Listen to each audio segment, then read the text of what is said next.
Will he, won't he? All eyes are on Vladimir Putin. Donald Trump has dispatched a team to convince the Russian president to accept a ceasefire. But will he agree? Kremlin aides are not positive. Neither is Zelensky, or the Europeans for that matter, but the US president is hoping for a miracle. Meanwhile, Putin himself has wrapped up a visit to Kursk. He took an early victory lap as Russian soldiers routed the Ukrainians from a key city.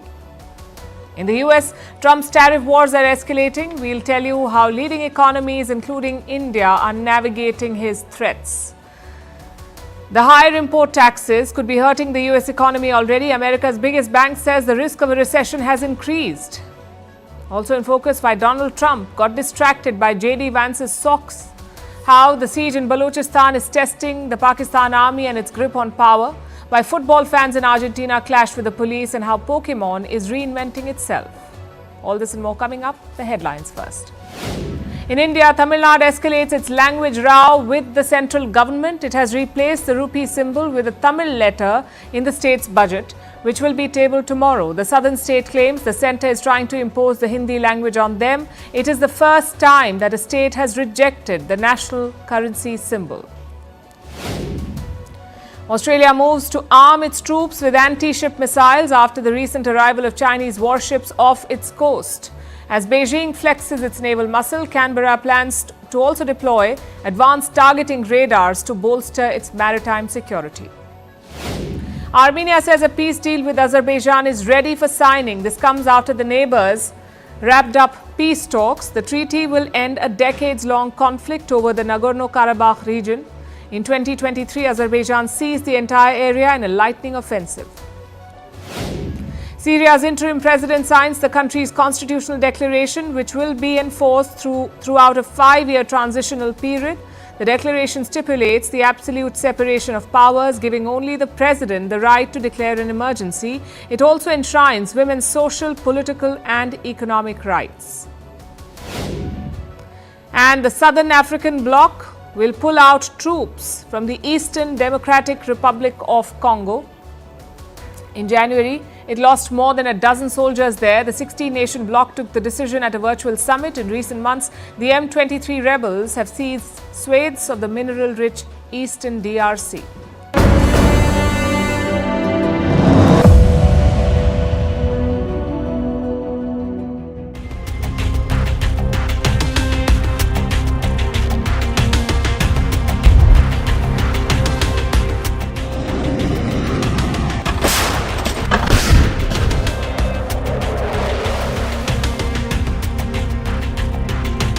I can do things financially that would be very bad for Russia.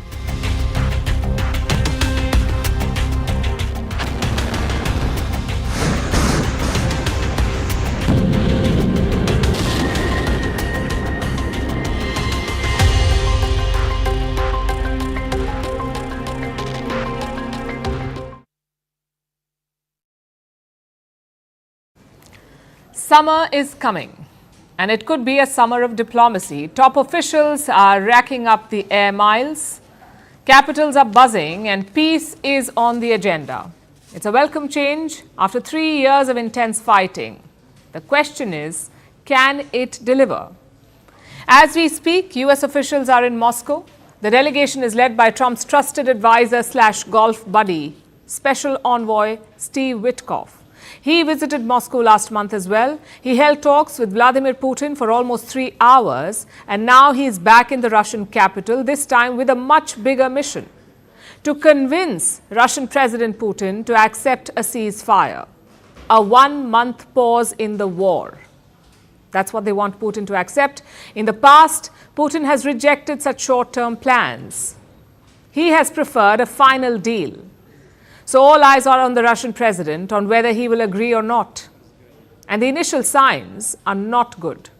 A Kremlin aide says there is nothing for Russia in this deal. He is calling it temporary respite for Kiev. This proposed ceasefire is nothing other than a temporary respite for the Ukrainian military. Our goal is a long-term peace settlement.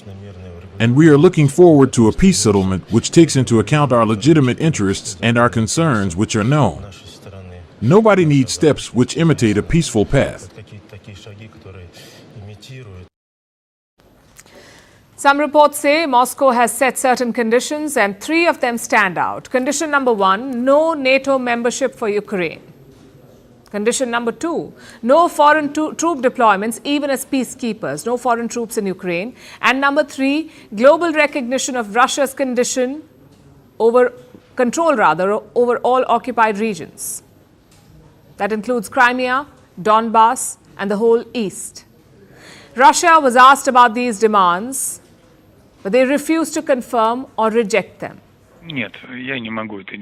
No, I can neither confirm or comment.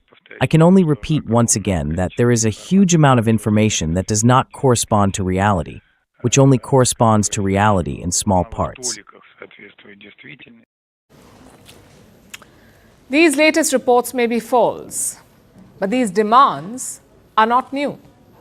Putin has been raising them since the war started, in fact, even before the war. So from the looks of it, he still prefers a comprehensive deal, not a temporary pause in fighting. But Kiev may not like that. They see this truce as a stepping stone to eventual peace. President Zelensky made that clear yesterday. He wants to use the 1-month pause to draw up a peace plan. These 30 days are given to prepare a draft.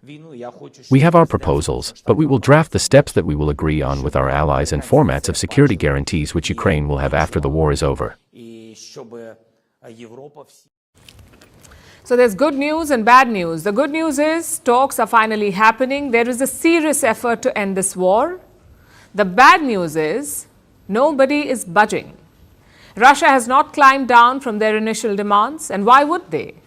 They have all the battlefield advantage. Meanwhile, Ukraine has agreed to start talks, but they are insisting on security guarantees. Europe and the US may support this, but Russia will not. So what is the way forward? How do you break this deadlock? The US president says he is getting positive signals, but if Russia refuses, he's got a plan B. Pile on the economic pressure. There are things you could do that wouldn't be pleasant in a financial sense. I can do things financially that would be very bad for Russia. I don't want to do that because I want to get peace. I want to see peace, and we'll see. But in a financial sense, yeah, we could do things very bad for Russia. It would be devastating for Russia. Russia is under thousands of sanctions, yet they are growing faster than G7 nations. So the stick approach is unlikely to work. More sanctions may not help. But Trump could also dangle a carrot. Maybe offer sanctions relief in exchange for a ceasefire. Of course, the final decision will be Putin's.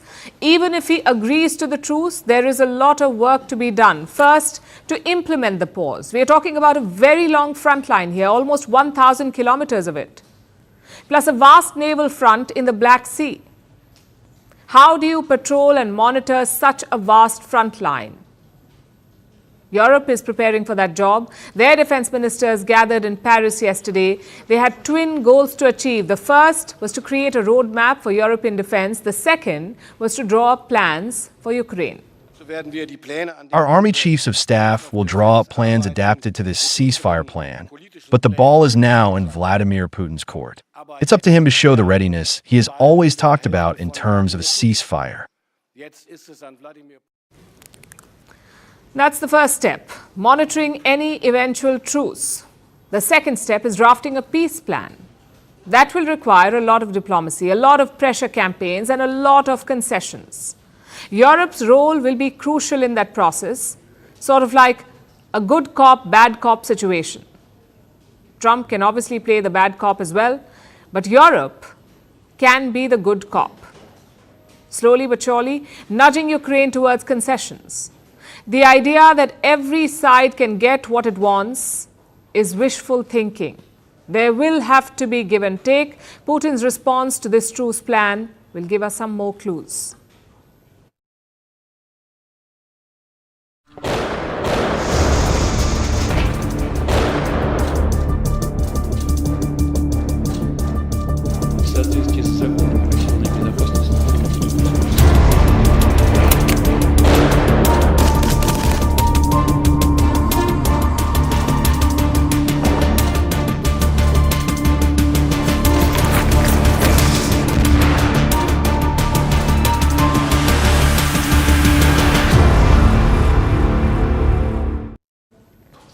Speaking of talks and concessions, Ukraine has very few cards to play here.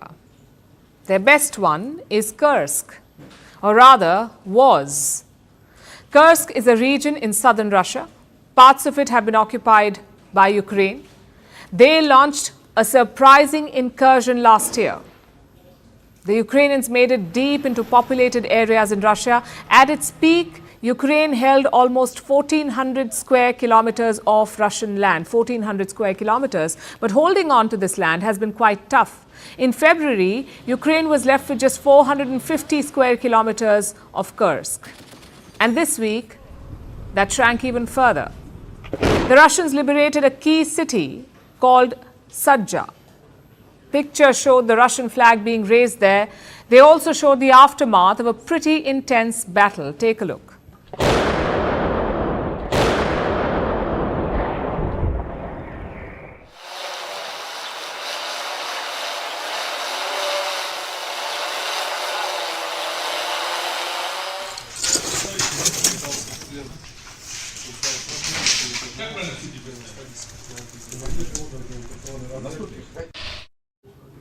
There's a clear plan here because yesterday the Russian president also visited Kursk. Putin ditched his customary suit. Instead, he was seen in military fatigues. He visited Russia's command center in Kursk. He also gave a clear order to his men: push the Ukrainians completely out of Russia. Indeed, our task in the near future, in the shortest possible time, is to finally defeat the enemy, who has dug in on the territory of the Kursk region and is still conducting military operations here. To completely liberate the territory of the Kursk region, to restore the situation along the state borderline. This was Putin's first trip to Kursk. It coincides with Russia's gains on the battlefield. They have retaken almost 90% of the land from Kiev, 90%.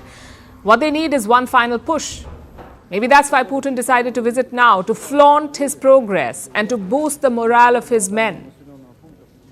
What about Ukraine? What does this loss mean for them?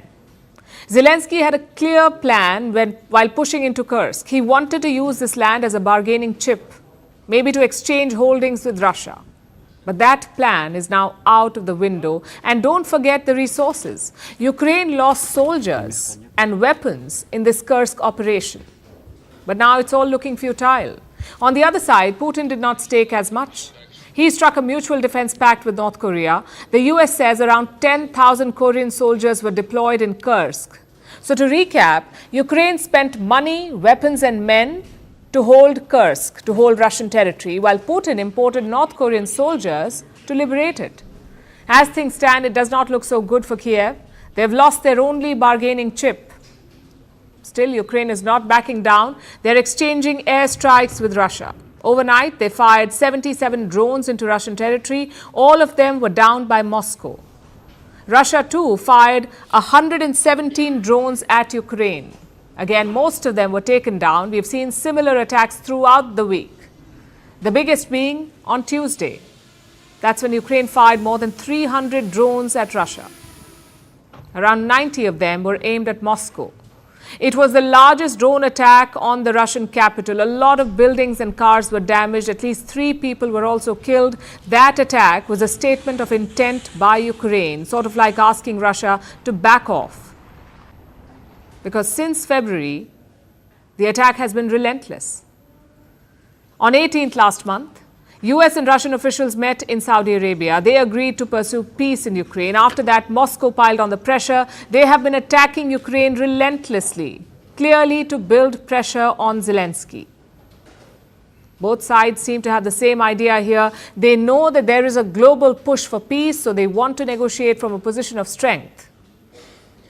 Right now, Russia has that edge.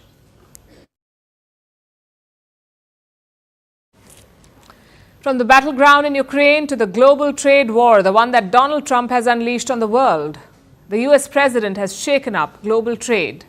His wide-ranging tariff plan has sparked a range of reactions. Some countries are trying to play it safe, trying to negotiate in the hope of getting Trump to withdraw the tariffs. Others are fighting back, like Canada. Trump is targeting Canadian steel and aluminium. He has imposed a 25% tariff on them, and this will hurt because Canada is America's biggest supplier of steel and metal. The Canadian economy depends on these exports. So Ottawa is hitting back. 25% reciprocal tariffs on an additional $29.8 billion of imports from the United States. This includes steel products worth $12.6 billion and aluminum products worth $3 billion, as well as additional imported U.S. goods worth $14.2 billion for a total of $29.8 billion. The foreign ministers of Canada and the US have met. Talks are underway, but Canada is also preparing for a protracted battle. The Canadian Central Bank has cut interest rates. Trump's tariffs could trigger a recession in Canada, so the central bank is increasing the money flow. They're hoping to absorb some of the shock from these tariffs. The European Union is taking a similar approach. They are imposing tit-for-tat tariffs on the US. Brussels is targeting $28 billion worth of American goods. Stuff like motorcycles, peanut butter and jeans. They're now facing new and higher import taxes. But the EU has also left the door ajar for a potential negotiation with Donald Trump. Our countermeasures will be introduced in 2 steps, starting with April 1st and fully in place as of April 13th. In the meantime, we will always remain open to negotiations. We firmly believe that in a world fraught with geo-economic and political uncertainties, it is not in our common interest to burden our economies with such tariffs.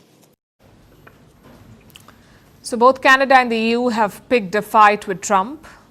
But the strongest response has come from China. Beijing is not just retaliating on tariffs, it is going after American companies. It is singling them out and launching investigations into their affairs. China's latest target is Walmart, the American retail giant. Chinese authorities summoned Walmart executives, although Beijing claims that it was just a meeting. Apparently, Walmart was speaking with suppliers in China. It wanted discounts on its supplies. It wanted to protect its margins and cushion the shock of Trump's tariffs. And the logic is quite simple. If the products cost less, then the tariffs won't really matter. And this has made Beijing furious. Here is a quote published by a Chinese mouthpiece. It says, Walmart's demand for Chinese suppliers to bear the full tariff burden is unreasonable and disrupts fair competition and international trade order. So China is willing to take the fight to Trump. It is reminding the US that these tariffs violate WTO rules, the rules of the World Trade Organization. Both the 301 tariffs and the 232 tariffs have been ruled by the WTO dispute settlement body to violate multilateral trade rules. The combined implementation of these tariffs will neither help the so-called national security nor save the domestic industries in the United States. It will only highlight the unilateralism, protectionism, and bullying nature of the U.S. measures. Look at the twist in the tale. Today, China is wielding the rule book and the US under Donald Trump is the rule breaker. Then we have Mexico, another American neighbor. How is Mexico dealing with Trump's tariffs? Their president, Claudia Sheinbaum, is taking a wait and watch approach. Unlike Canada and the EU, she did not rush to impose retaliatory tariffs. Claudia Sheinbaum wants to negotiate first. She has also offered concessions. Trump's biggest complaint with Mexico is the border. He says the US-Mexico border is porous, that it leads to a large influx of migrants, and it has led to a rise in cross-border smuggling. These claims have been contested, but the Mexican president is taking these complaints seriously. She is ready to deploy 10,000 troops to the border in the hope of appeasing Donald Trump. We'll have to wait and see if that works. Next on our list is Brazil. It has also decided to keep all options open. Like Canada, Brazil supplies steel and aluminium to the US. These exports now face tariffs. The government of Lula da Silva in Brazil has opened a dialogue with Washington. They are working to secure a deal. So we're seeing a wide range of reactions with different countries trying different things to deal with the tariff blows. The question is, how should India approach this? Because as things stand, there may be no escaping the tariffs. India is very much on Trump's radar. After taking office, he has repeatedly complained about India's tariffs. Even as New Delhi and Washington are negotiating a trade deal, the White House has doubled down on its criticism of India. You look at India, 150% tariff on American alcohol. You think that's helping Kentucky bourbon be exported into India? I don't think so. 100% tariff on agricultural products from India. Look at Japan, tariffing rice, 700%. President Trump believes in reciprocity, and it is about dang time that we have a president who actually looks out for the interests of American businesses and workers. So where does India stand? Like Mexico and Brazil, India is taking a cautious approach. It wants to see how the trade negotiations play out. But time is running out. President Trump has set a deadline for 2nd April. Just like India, Vietnam and South Korea are also making contingency plans. There's a fair bit of uncertainty. Trump's actions often do not match his words. But he is the President of the United States, and it won't be wise to disregard his threats. The world is on notice. Needless to say, we'll be tracking this for you.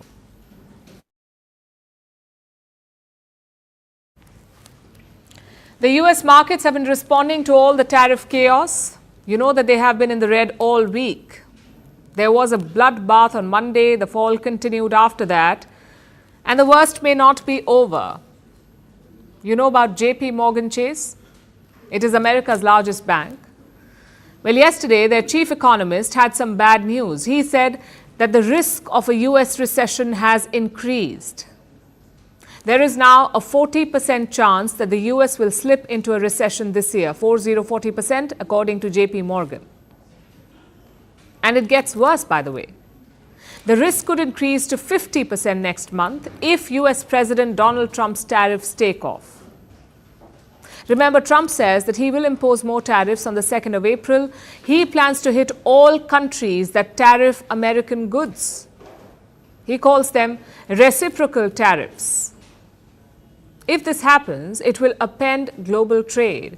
And then there's a 50-50 chance that the US economy will tank. Again, this is according to JP Morgan, their chief economist. You may choose not to believe this prediction. You could choose to believe this instead. Do you think there will be a recession? I don't see it at all. I think this country is going to boom. You could choose to believe that. But you would be in a shrinking minority. A new poll came out yesterday. It shows that confidence in Donald Trump's handling of the economy is at record lows. 56% of the people polled disapprove of his economic policies, and this has never happened before. Never during his first term as US president. Back then, the economy was Trump's strong suit. Public disapproval always stayed below 50%. But just 50 odd days into his second term, the script has flipped. The impending tariffs, the looming trade wars, and all the government job cuts, all of this is bound to bring negative sentiment. And what's worse is that the last part doesn't seem to have worked. The US Treasury Department has released its latest figures for the month of February, Trump's first full month in charge, the month of February, and US government spending has hit a new record. It has skyrocketed, despite all the job cuts under Elon Musk and Doge. In February 2025, US government spending was a whopping $603 billion.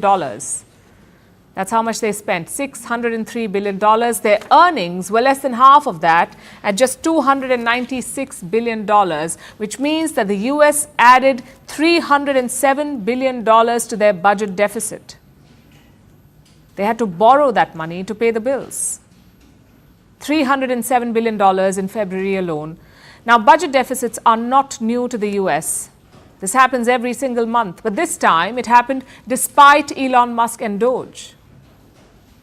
You know how Musk has been taking a chainsaw to the US government, firing people across the board, more than 20,000 already, and he has cancelled contracts left, right, and center. But despite all of this, the deficit went up. Not just that, the government spending hit a new record. It doesn't make much sense, does it? But there are a few things to consider. It will take time to gauge the full impact of the job cuts, for the layoffs to reflect on the books. Meanwhile, expenditure is up for a number of reasons, like increasing interest payments on past debt, and things like healthcare getting more expensive over time. So it's a tricky situation, which no one can fix immediately, not even Elon Musk and Doge. Let's see if the American people give Trump and Musk time, or if dwindling public confidence tips the US into a recession.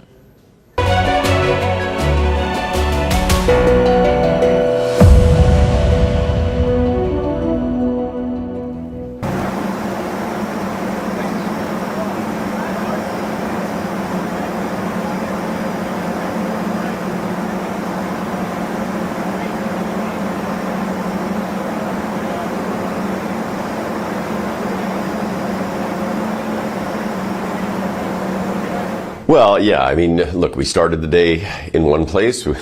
Things kind of went sideways in a number of directions, and we ended up back at the same place that we were yesterday. And so everything is on the table. But when we're talking about sort of non-tariff retaliation, it could be about restricting supply. It could be putting our own export duties on products. It could be energy and minerals. It could be broader than that. But certainly, you know, the strategic nature, particularly of critical minerals, makes it one of the more obvious targets, because the alternative for the United States to actually get it is from China. There's a certain amount that you can ship by rail, but by and large, you couldn't displace the 4 million barrels that we send to the United States in pipelines. But I would say it works on the other side of the bucket too. So the refineries in the Midwest and in the Gulf Coast are set up to use heavy crude. The United States doesn't produce much heavy crude. It's mainly light sweet crude. And so in order to displace Canadian crude from those refineries, you would basically have to retrofit them all, which would be tens of billions of dollars and probably 5 to 10 years of work. So I actually think the oil that's coming down here is pretty sticky, in the sense that I don't think it's displaceable. And so in that regard, I don't think the threat to Canada's producers in the oil sector is as significant as perhaps in other sectors. It's absolutely on the list, of things that we could do, because you're right, ethanol is coming into Canada. It is actually cheaper than Canadian options right now, in large measure because the Inflation Reduction Act actually provides some significant subsidies for biofuels in general. Donald Trump has defended his use of tariffs and dismissed concerns about market volatility sparked by the global trade turmoil. Speaking to a gathering of business leaders in Washington on Tuesday, the US president said his trade policy was already showing results. We have car companies that are not building in Mexico now. They're building in the United States. Some of them, the plants were already started and they stopped construction, and now they're going to build in the United States. It was very unfair. They'd build in Mexico and sell them across the border with no tax, no nothing. In the audience were around 100 CEOs, and some of them may be feeling growing unease. They've all seen some $4 trillion wiped off the value of US stocks in recent weeks, amid fears over the impact of the trade war. Businesses have also been concerned by the volatility of the tariffs, which have been variously imposed and delayed, raised and lowered. On Tuesday there was more of that, with turmoil over duties on Canadian metals. Early in the day, Trump said he would double levies to 50%. He was responding to a move by the Canadian province of Ontario to impose its own tariffs on electricity supplied to America. Hours later, Ontario dropped the move, and Trump said US duties would stick at 25%. The fresh day of turmoil drove another down day for stocks, outweighing glimmers of hope over a Ukraine ceasefire. More big firms, including retailer Kohl's, also warned that the darkening economic outlook was hitting sales. In the end, the Dow Jones Index closed the day down another 1%. But if that worries Trump, it didn't show on Tuesday. The tariffs are having a tremendously positive impact. They will have, and they are having. Trump said his tariffs would generate a lot of money for the US and could be raised even higher in the days ahead.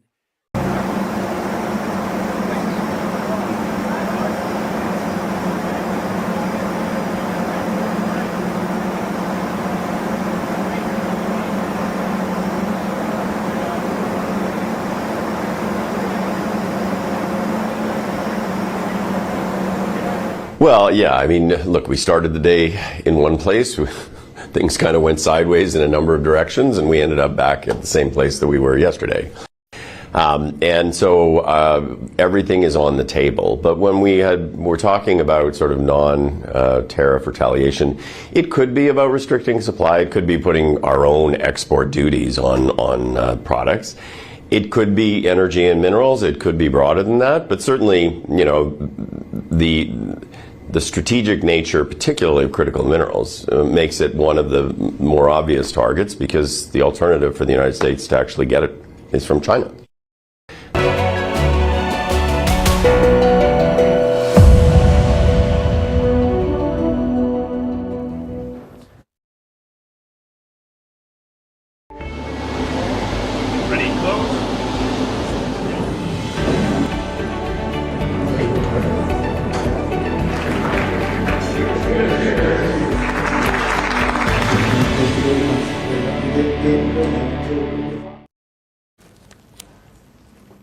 It happens every year like clockwork. The Irish Prime Minister makes the pilgrimage to Washington, D.C. The visit always coincides with St. Patrick's Day, a festival honouring Ireland's patron saint.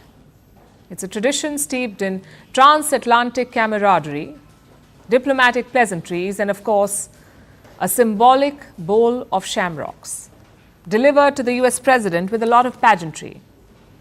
And this year was no exception.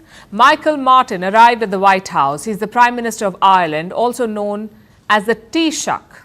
That's Irish for chief. It's a great honor to have Micheál Martin, Taoiseach, Ireland. It's a special place, and he's a very special guy. He did it the hard way also. He served, and then he took a little time off, and then he served again. I've heard about that. Prime Minister Martin came ready, prepared to soak in the warmth of US-Ireland ties. This was meant to be a formality, a moment to celebrate. But nothing is ever that simple in the Trump White House. Soon enough, the Irish Prime Minister found himself in a three-act drama. Act 1, comedy. Act 2, charges. Act 3, a masterclass in foreign policy. All courtesy President Donald Trump. Even though it's still a few days away, I want to be the first to wish each and every one of you a very happy St. Patrick's Day. It's a big day. And as a lifelong New Yorker, nobody knows the Irish better than me. I know too much about the Irish. The tone of the meeting was set very early. The reception had a jovial air. Trump was clearly enjoying the moment. And he has quite the connection with Ireland. In 2014, Donald Trump purchased the Doonbeg Golf Club in Ireland. The deal was worth $20 million. It has been rebranded since as the Trump International Golf Links and Hotel. So clearly the US President has business interests there, and it showed in his enthusiasm.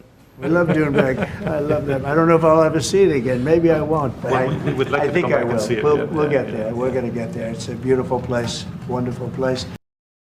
Meanwhile, Trump's vice president joined in on the spirit. J.D. Vance arrived sporting shamrock socks and a green tie. So much so that Trump got distracted by it and he had to comment on it. And by the way, I have to speak of inflation. I love these socks. What's with these socks?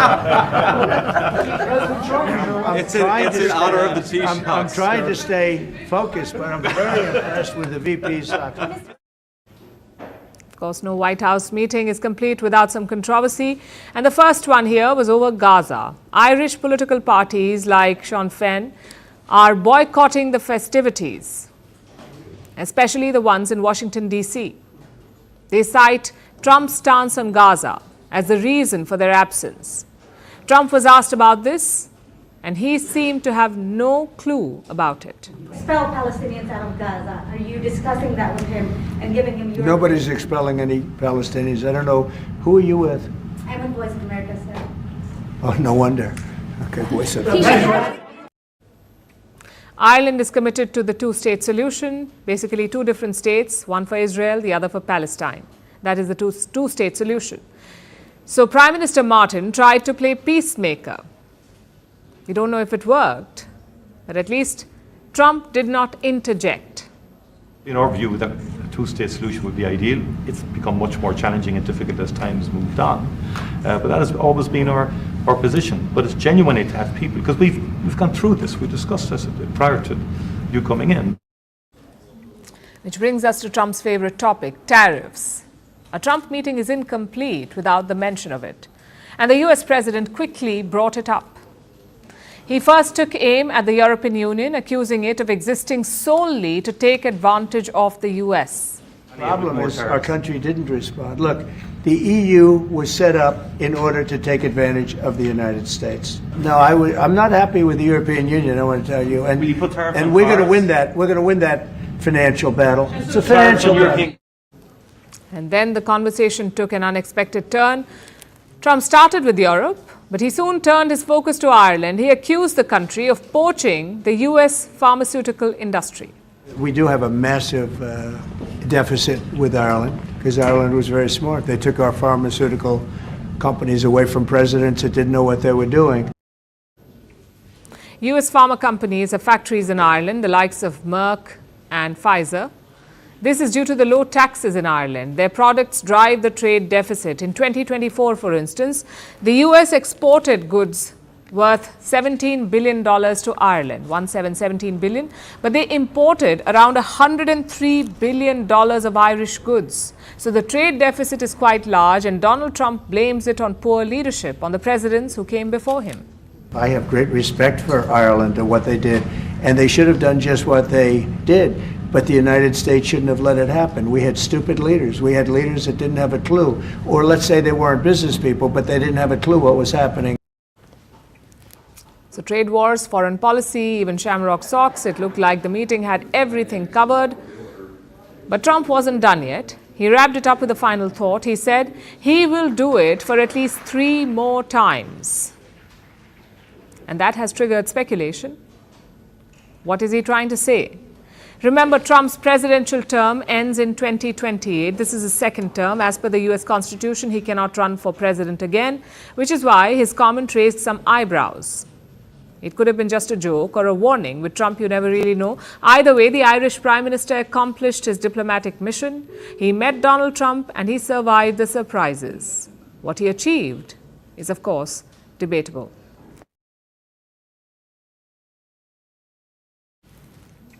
In 2007, Iraq witnessed a massacre, the Nisour Square massacre.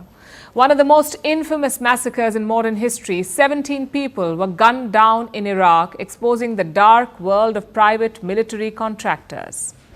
At the heart of it was one company, a company called Blackwater, led by a man named Erik Prince. The company has since been disbanded and rebranded. But fast forward to today, and Erik Prince is back. This time, though, his battleground is not Iraq, it is Ecuador. The South American nation is grappling with a violent crime wave, and its government is now turning to this man for solutions, a man with a history of war. Is this a bold move to restore order? Or is Ecuador inviting the ghosts of Blackwater into its streets? Our next report tells you. In 2007, Iraq was a country scarred by war. Sifting through the rubble, trying to rebuild. There was absolute chaos, and on one such day, a group of trucks were heading to a bomb explosion site. The men from the trucks got off. They stopped all the cars, but one did not stop. And that triggered a massacre. The men fired at the car. They fired at civilians who were present there. It was the Nisour Square massacre, where 17 people were killed. Killing them were men from a private military company called Blackwater. This company was founded in 1997 by a former Navy SEAL, a man called Erik Prince, the same man that Ecuador is now collaborating with. Ecuadorian President Daniel Noboa has announced a strategic alliance with Erik Prince and what was previously Blackwater. This is to fight crime in the country.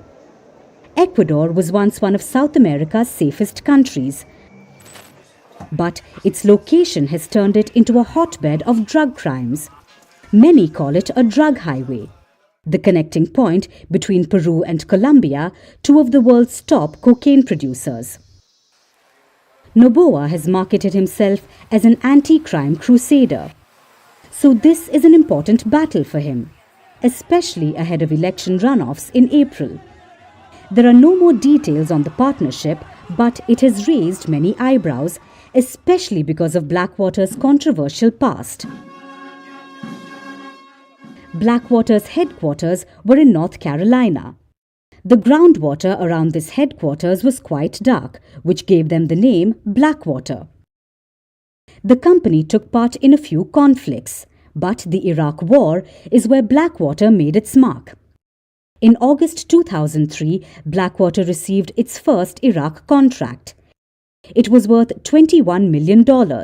Soon, Blackwater was training 40,000 people annually. They are mostly in Iraq, but also spread across the globe. By 2007, they were doing all of America's dirty work on a contract that was worth $1 billion. They guarded facilities, protecting high-value individuals, training the military, and carrying out critical operations. They were also involved in multiple war crimes. There were rapes, murders, incidents of torture, and they were all brushed under the rug. But the Nisour Square massacre led the global outrage. America could no longer ignore it. Soon, Blackwater was officially disbanded and rebranded. In 2009, it became XE Services. In 2011, it became Academy. And it later became part of Constellus Holdings in 2014. However, Eric Prince remained active. But the question is, did Blackwater really ever die? Its name may have changed, but the shadow of its past never faded. Private military contractors like Blackwater never disappear, they just adapt. They change names, move operations, find new governments to work with, and new wars to profit from. Today, Eric Prince, the man behind Blackwater, is back in business. His new client is Ecuador. His new mission is a war on crime. But here's the question: can a company built on violence ever be the solution to it? Or is this just Blackwater under a different name preparing for its next war?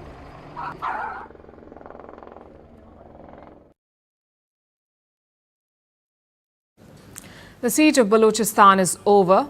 Pakistan's military has retaken control of the hijacked train. But the toll is heavy. More than 340 hostages were rescued, another 21 were killed. That is the official death toll, 21 people killed. Some reports say it could be higher, closer to 28 or 29 people. And we've been telling you what happened here. The attack took place on Tuesday. Militants targeted a passenger train in Balochistan. They bombed and hijacked the train, after which they held the passengers hostage. Nearly 450 of them, 450 passengers. Take a look at how the attack unfolded.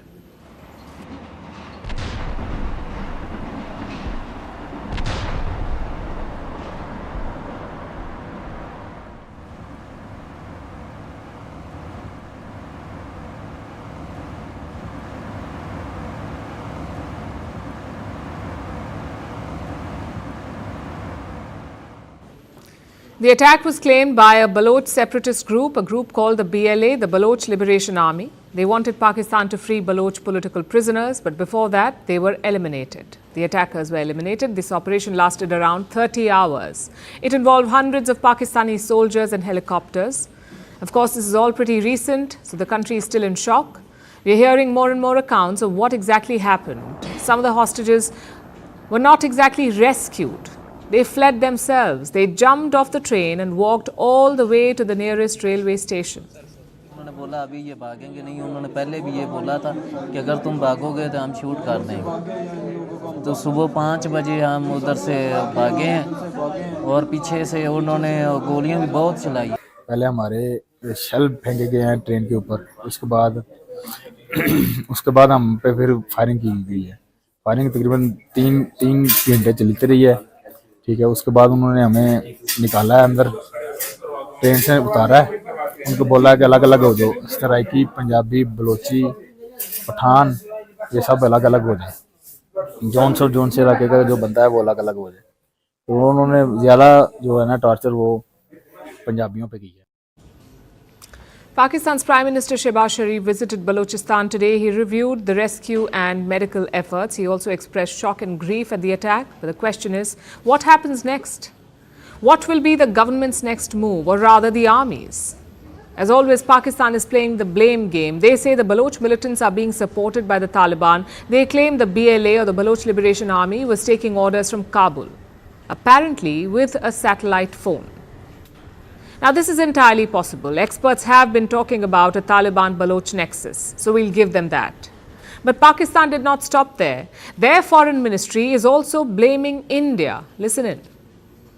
In our region, unfortunately, we have many forces against peace who do not want to see Pakistan reap the dividends of its unprecedented and sincere efforts in counter-terrorism. Terrorists were in direct communication with Afghanistan-based planners throughout the incident. We know how India has been trying to destabilize its neighboring countries. We haven't heard from India yet, but the Taliban have responded. Let me quote from their statement. This is what the Taliban said. We categorically reject baseless allegations by Pakistan and urge the Pakistani side to focus on resolving their own security and internal problems instead of such irresponsible remarks. In other words, the Taliban are saying, don't blame us for your problems, fix them yourself. Pakistan clearly wants to bring in a foreign angle here, whether it's Afghanistan or India. They want someone else to blame, and the logic is quite clear. If you blame foreign players, you can hide your own failures. You see, Balochistan is full of potential. It is home to resources like coal, natural gas and gold. It is Pakistan's biggest province, also its richest in terms of natural resources. Yet, Balochistan has been treated like a stepchild. Look at the numbers. Pakistan's poverty rate is around 40%, but in Balochistan it is 71%. Pakistan's literacy rate is around 60%, but in Balochistan it is just 40%. Pakistan's economy grew by around 4.2% since the year 2000, and Balochistan just 2.1%. Do you see the vast disparity here? Despite having so much wealth, Balochistan has been ignored. It has lagged behind. Add to that the political problems. Balochistan never wanted to be part of Pakistan. In the 1940s, it was made up of tribal states. During partition, Islamabad signed a treaty of friendship with these tribal states. It did not force Balochistan to accede, but later on, Islamabad made a U-turn. In 1948, Pakistan's army marched into Balochistan. They forced the tribal states to accede. In simple words, it was a betrayal. And this happened some 80 years back. But for Balochistan, the wounds are still fresh. Baloch groups do not accept Pakistan's control, and the army has used violence to repel them. The Pakistan army has carried out brutal crackdowns, forced disappearances, and extrajudicial killings. The question is, after this train attack, will Pakistan reassess its strategy? Well, not from the looks of it. The army says the rules of the game have changed after this attack, which can only mean one thing: more violence. The army was already using excessive force, but now they could go even further. We cannot begin to imagine what that would look like.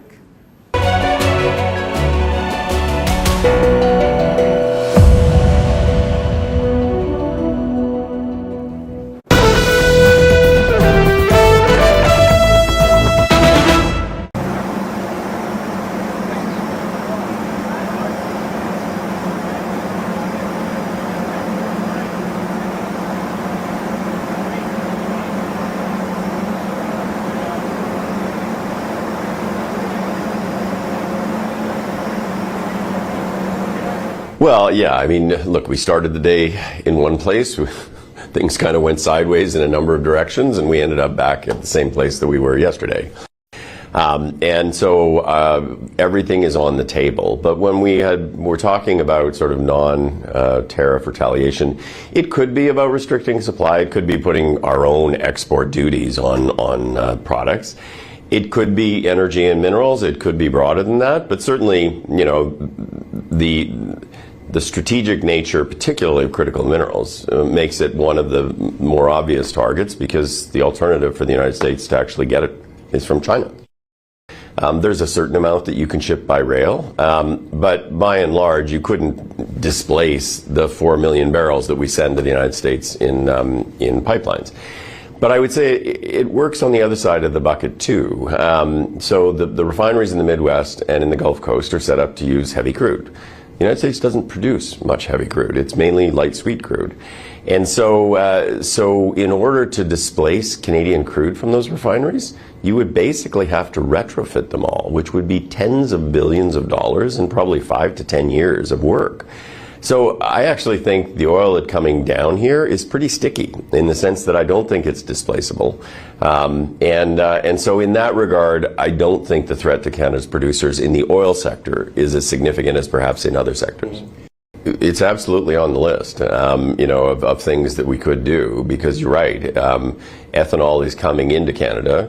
It is actually cheaper than Canadian options right now, in large measure because the Inflation Reduction Act actually provides some significant subsidies for biofuels in general. Donald Trump has defended his use of tariffs and dismissed concerns about market volatility sparked by the global trade turmoil. Speaking to a gathering of business leaders in Washington on Tuesday, the US president said his trade policy was already showing results.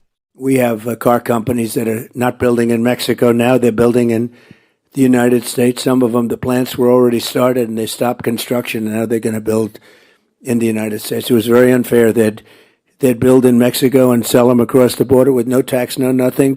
In the audience were around 100 CEOs, and some of them may be feeling growing unease. They've all seen some $4 trillion wiped off the value of US stocks in recent weeks, amid fears over the impact of the trade war. Businesses have also been concerned by the volatility of the tariffs, which have been variously imposed and delayed, raised and lowered. On Tuesday there was more of that, with turmoil over duties on Canadian metals. Early in the day, Trump said he would double levies to 50%. He was responding to a move by the Canadian province of Ontario to impose its own tariffs on electricity supplied to America. Hours later, Ontario dropped the move, and Trump said US duties would stick at 25%. The fresh day of turmoil drove another down day for stocks, outweighing glimmers of hope over a Ukraine ceasefire. More big firms, including retailer Kohl's, also warned that the darkening economic outlook was hitting sales. In the end, the Dow Jones Index closed the day down another 1%. But if that worries Trump, it didn't show on Tuesday. The tariffs are having a tremendously positive impact. They will have, and they are having. Trump said his tariffs would generate a lot of money for the US and could be raised even higher in the days ahead.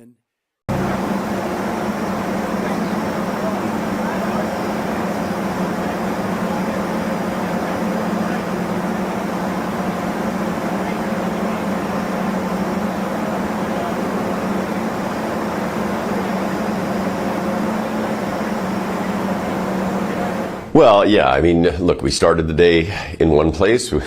Things kind of went sideways in a number of directions, and we ended up back at the same place that we were yesterday.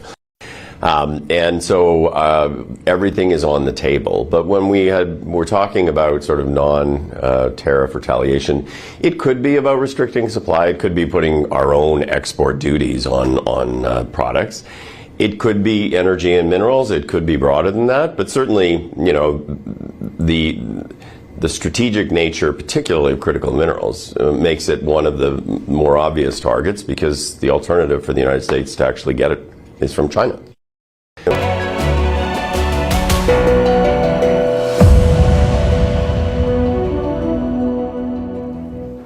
The silliest things often hit deep. Just look at what happened at the White House this week. President Trump was browsing Tesla cars. After entering one of them, he said something very Trumpian. Wow, everything is computer. At the time, nobody made much of it. They thought it was just Trump being Trump. But now internet has had a realization. Users say Trump's remarks ring true for 21st century life. Everything is indeed computer. Our mobile phones, our televisions, even your e-cigarettes. Thus, Trump's silly remark has become a deeper quote. Either the US president is playing 5D chess or the internet has way too much spare time. That's beautiful. This is a different panel than I've had. Everything's computer.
And now it's time for Vantage Shots, images that tell the story. Elon Musk's Tesla bot attacked with liquid latex by protesters in London. India's border security forces celebrate Holi in Jammu and Jaisalmer. And the early bloom of cherry blossoms delights tourists in Tokyo. Finally, we're taking you back in history. On this day in 1781, the planet Uranus was discovered. It was spotted by an English astronomer, William Herschel. He was surveying stars when he spotted the planet. He later found that it orbited the sun. We are leaving you on that note. Thank you for watching. We'll see you tomorrow.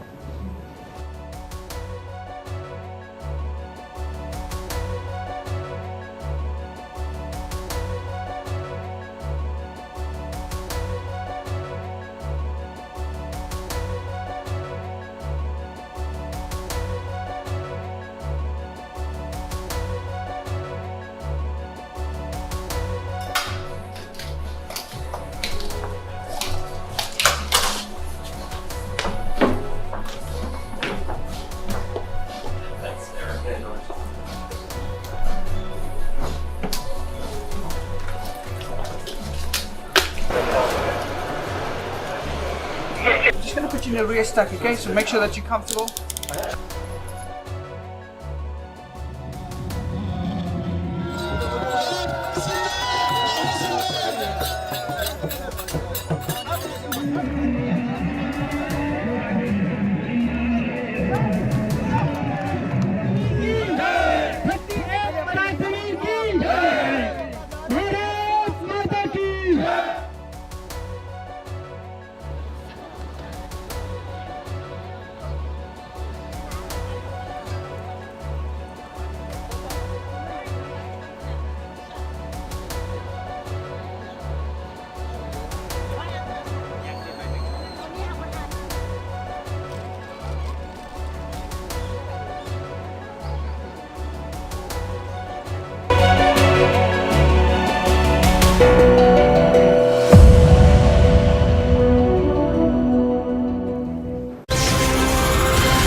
Hello and welcome to the late night edition with me, Ayushman Singh Jamwal. Big breaking news coming in on the international front. Now, after Russia rejected a US proposed 30-day ceasefire in Ukraine, calling it just a temporary relief for the Ukrainian military, reports suggest Putin has said he will support a proposed ceasefire only if it delivers a lasting peace, adding that details would first need to be discussed with the US before a final decision is made. Trump, meanwhile, has not ruled out sanctions against Russia if it plays hardball in the negotiations. That is the big piece of